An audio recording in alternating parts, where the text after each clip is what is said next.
Assalamualaikum warahmatullahi wabarakatuh. Bagaimana kabar kalian hari ini? Semoga kalian dalam keadaan sehat ya. Dan ibu berharap kalian tetap semangat belajar. Oh ya, sebelum kita mulai, mari kita baca basmalah terlebih dahulu ya.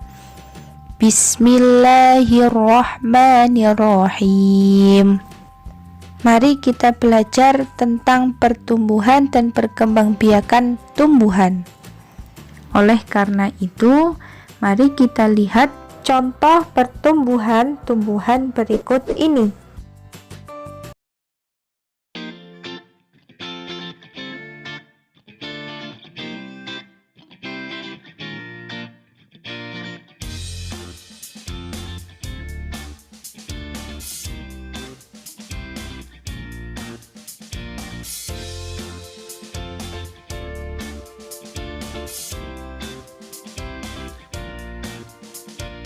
Dapat kita lihat, seiring bertambahnya waktu, tumbuhan akan menjadi besar dan menghasilkan bunga. Kemudian bunga itu akan tumbuh menjadi buah, yang mana lama-kelamaan buah akan membesar dan akan menghasilkan biji.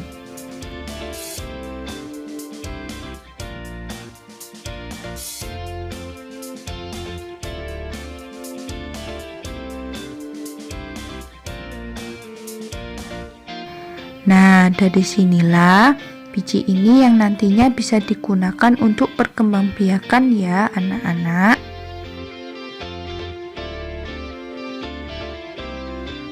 Setelah kita melihat video tadi, mari kita tunjukkan daur hidup tanaman semangka. Daur hidup itu apa sih? Daur hidup adalah proses makhluk hidup sejak awal mulai kehidupannya di bumi hingga dapat berkembang biak untuk dapat mempertahankan jenisnya. Menurut pengamatan kalian tadi, kira-kira pertama yang ditanam apa ya? Ya, biji semangka. Kemudian akan tumbuh menjadi kecambah. Kemudian terjadi pertumbuhan batang, batang akan meninggi dan juga penambahan daun. Nah, setelah itu akan berbunga dan bunga akan menjadi buah. Buah akan membesar dan siap menghasilkan biji. Daur hidup di sini merupakan suatu perputaran, karena akan kembali ke titik awal mulanya. Oleh karena itu, biji dapat ditanam kembali dan akan mengalami daur hidup yang mana dapat berkembang biak dan dapat mempertahankan keberadaan jenisnya. Pertanyaannya, apakah perkembangbiakan tumbuhan hanya dapat menggunakan biji saja? Tentu tidak. Karena perkembangbiakan tumbuhan terbagi menjadi dua bagian. Yang pertama, perkembangbiakan secara alami, dan yang kedua, perkembangbiakan secara buatan atau dengan cara bantuan manusia. Perkembangbiakan secara alami bisa dengan biji, tunas, umbi, dan spora. Sedangkan perkembangbiakan secara buatan atau dengan cara bantuan manusia bisa dengan pencangkokan, stek, dan menempel. Adapun contoh perkembangbiakan tumbuhan dengan biji yaitu semangka, mangga, dan jeruk. Sekarang kita lihat perkembangbiakan tumbuhan dengan tunas.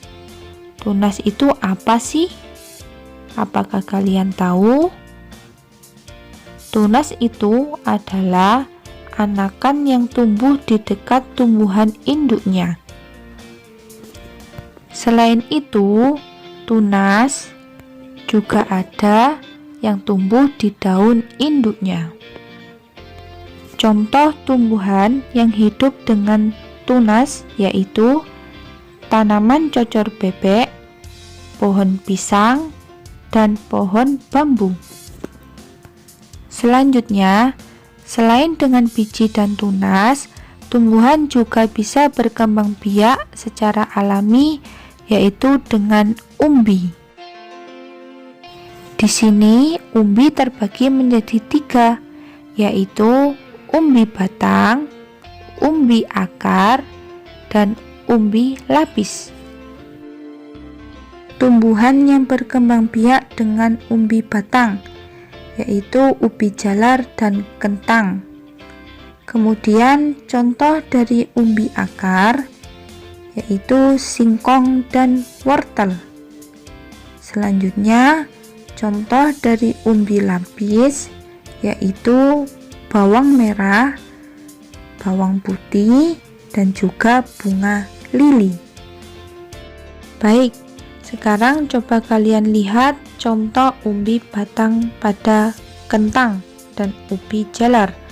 Apabila kita tempatkan di tempat yang lembab atau langsung bisa kita tanam pada tanah, maka dia akan langsung mengeluarkan tunas-tunas baru di seluruh permukaan umbinya dan akan menghasilkan tumbuhan baru.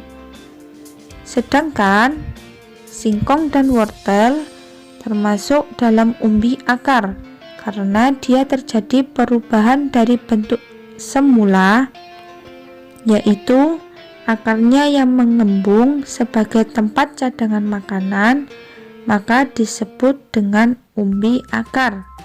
Jadi wortel dan singkong terjadi perubahan bentuk pada akarnya. Sekarang kalian lihat cara mengembangbiakan wortel dengan umbinya. Perhatikan gambar berikut ini. Seperti ini anak-anak. Tahap pertama, kalian ambil bagian atasnya ya. Kemudian kita tanam pada tanah dan nanti bagian atas akan tambah tunas-tunas baru dan akan menjadi tanaman baru. Kemudian umbi lapis terjadi karena modifikasi dari daun dan batang.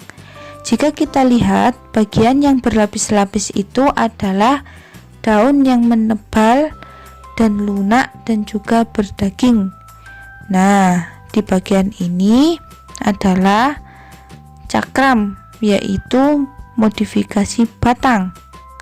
Jadi, selain ada lapisan daun, juga ada cakramnya. Lalu bagian mana sih yang digunakan sebagai perkembangbiakannya?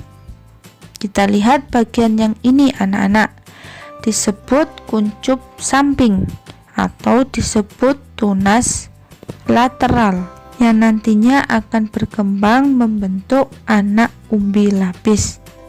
Selanjutnya, perhatikan tabel berikut ini tentang perbedaan dan persamaan umbi batang, umbi akar, dan umbi lapis.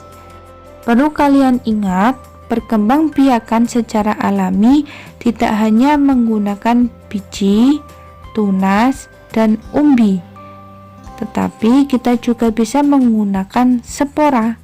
Sedangkan tidak semua tumbuhan memiliki spora, hanya tumbuhan tertentu saja yang memilikinya, yaitu tumbuhan paku-pakuan dan lumut. Kira-kira di mana ya tempat spora itu? Tempat spora berada di belakang daun paku-pakuan. Kita bisa lihat bentuk-bentuk yang seperti ini ya anak-anak. Nah, ini yang dinamakan dengan kotak spora atau sporangium. Di dalam kotak spora ini terdapat kumpulan biji, tetapi bijinya sangat halus.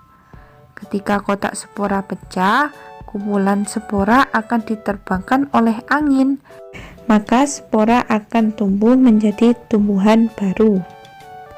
Selanjutnya adalah perkembangbiakan tumbuhan secara buatan, yaitu dengan bantuan manusia. Kira-kira apa saja ya caranya? Yang pertama, dengan cara mencangkok. yang kedua dengan cara setek, dan yang ketiga dengan cara menempel. Adapun ketiga cara ini dapat menghasilkan tumbuhan baru, yaitu dengan cara bantuan manusia. Bagaimana anak-anak? Sudah paham ya? Apa saja proses pertumbuhan dan perkembangbiakan tumbuhan? Selanjutnya, kalian buka buku tema 1 halaman 155 sampai halaman 156. Kalian kerjakan, kemudian halaman 175 juga kalian kerjakan ya. Kalau begitu, sampai sini dulu ya. Ibu akhiri, wassalamualaikum warahmatullahi wabarakatuh.